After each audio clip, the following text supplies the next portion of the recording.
Do'stlar, yana qaytarib aytaman, menga Argentina, Portugaliya umuman farqsiz.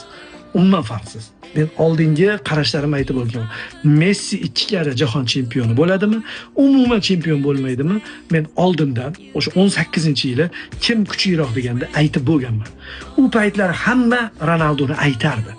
O'sha payt aytganman, chunki umumiy o'yin bor, umumiy kartina bor, bitta futbolchini boshqarishi bor. Mana yillar o'tdi. Ayni shu futbolchi qarigan paytida ham to'g'ri o'ynayotganligi uchun, IQ bilan o'ynayotganligi uchun uzoqroqqa boryapti, tinimsiz gollar uryapti, jamoasini yelkasida ko'taryapti. 82-daqiqada yangi tushgan Misr himoyachilarining ichida jismoniy tezlik bilan o'tib ketib, Lautaro Martinezga vaziyat yaratyapti, lekin Lautaro bosh bilan darvozani aniq poylay olmayapti. Qayerdan bu kuch? Qayerdan deyilsa, hozirgi Messi darvozabon bir qanaqadir allambalo seyv qilsa qaytaradi, bo'lmasa darvozaga joylab tashlaydi. Chunki shunaqa katta bir dev futbolchiga aylanib bo'ldi. Ko'ryapsiz, yuzini ko'rsatayotgan paytda Messi Vaziniyani ko'rsatishdi-ku, undan sal xiraroq aylantirsa Buffonga aylanib qolayotgan. Men ham shunday qilib aylantirib Maradona ko'ryapman. Maradonadagi vajohat, to'g'ri, Maradonani ba'zi narsalari bor, xarakteri, keyin o'zini tutishi, keyin u Argentinani boshqa qismidan, Messi baribir Yevropa qismidan.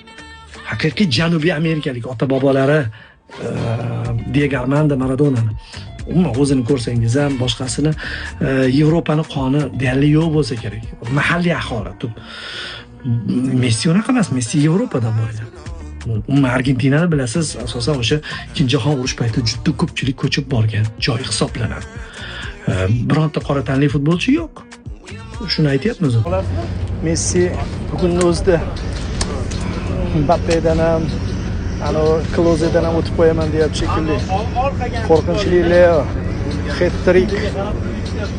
Biz endi chiqdik, lekin Leo 3 ta gol urishni ulgurdi. Yomon kayfiyatda kelibdi bor-ku. Lionel Messi jahon futboliga shu qadar qo'rqinch solib kirib keldiki, hali hanuz uning o'yiniga tushuna olmayapmiz. Kim u? Qaysi sayyoradan? Nega u bu qadar yengil harakat qiladi? To'p bilan tug'ilganmi bu bola? Savollar ko'p. Lekin Messi javob bermaydi. O'zining o'yinini o'ynayveradi. Bora-bora Messini Maradonaga qiyoslamay ham qo'yishdi. Dahshat. Uni qirol deb ustiga kirdi.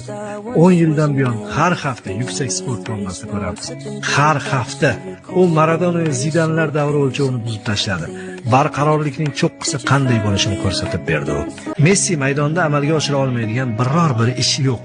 Uning mislsiz iste'dodini tan olmagan insonni topish ham oson bo'lmasa kerak. Lekin negadir undan doim nimanidir isbotlashni talab qilaveradilar. Avvaliga uning Xavi va Iniestasiz hech kim ekanini iddao qilganlar, keyinroq Messi sheriklarsiz o'z buyukligini namoyish qilavergani sari boshqa narsani, ya'ni jahon chempioni bo'lishni, Maradonadan zo'r ekanini isbotlashni talab qila boshladilar. Axir dunyo qanchalab jahon chempioni bo'la olmagan buyuklarni qabul qilgan, olqishlagan, haligacha eslab yuradi. Messining aybi nima? To'p bilan har qanday raqibni yosh bola qilib tashlaydigan Messining o'zi negadir doim qarshimizda yosh boladek. Futbol olamidagi buyuk shaxsiyatlarning bir qatorida turishga unga nimadir yetishmayotgandek. Deyapmanki, Argentina nima uchun yengil o'ynayapti? Messi nima uchun xotirjam gollar uryapti? Messi nima uchun oldingi jahon chempionatlarida ko'rsatmagan samaradorligini namoyish etyapti? Chunki unda hech narsa yo'q. Penaltidan gol ura olmadi. Nima bo'libdi dedi. Bu e'tibor berdingizmi? Oldinlar penaltidan gol ura olmasini asabiylashib qolardi-da birinchi, ikkinchi uchrashuvlar. Yo'q, unaqa emas. O'yindan urdi. Keyin 2-3 ta vaziyatlar bo'ldi. Pas berdi. Ura olmadi. Farqi yo'q. Birinchidan Argentina terma jamoasi bosh murabbiyi bu musobaqaga hammasini Messiga qurib kelgan. Ya'ni Messini qora mehnatdan ozod qilgan holda boshqalar tinimsiz yuguryapti, ko'ryapmiz. Yonida yurgan qimmatbaho Alvarez bor, yonida yurgan qimmatbaho Lautaro Martinez, Enzo Fernandez. Bular Messi uchun jahon chempioni bo'lgan terma jamoaning vakili sifatida maza qilib o'ynashadi. Ya'ni odam bir ishni rohatlanib qiladigan bo'lsa, uni ishoning natijasi zo'r bo'ladi. Agar odam bosimning ostida qiladigan bo'lsa, u xatoga yo'l qo'yadi, asabiy. Messi penaltisiz gollar bo'yicha dunyodagi Galiadorga aylanib oldi. Penaltilarni qo'shganda, albatta Cristiano Ronaldo hamon katta farq bilan ustunlik qilyapti. Yaqinda bir video ko'rdim. Mana shu statistika Endi hozir Realchilar, Barsachilar, Messichilar, Ronaldochilar asrida yashayapmiz. Ularga shunaqa statistika yoqmaydi. Misol uchun Messi penalti hisobga olinmaganda o'yindan gollar bo'yicha bitta gol o'zdi.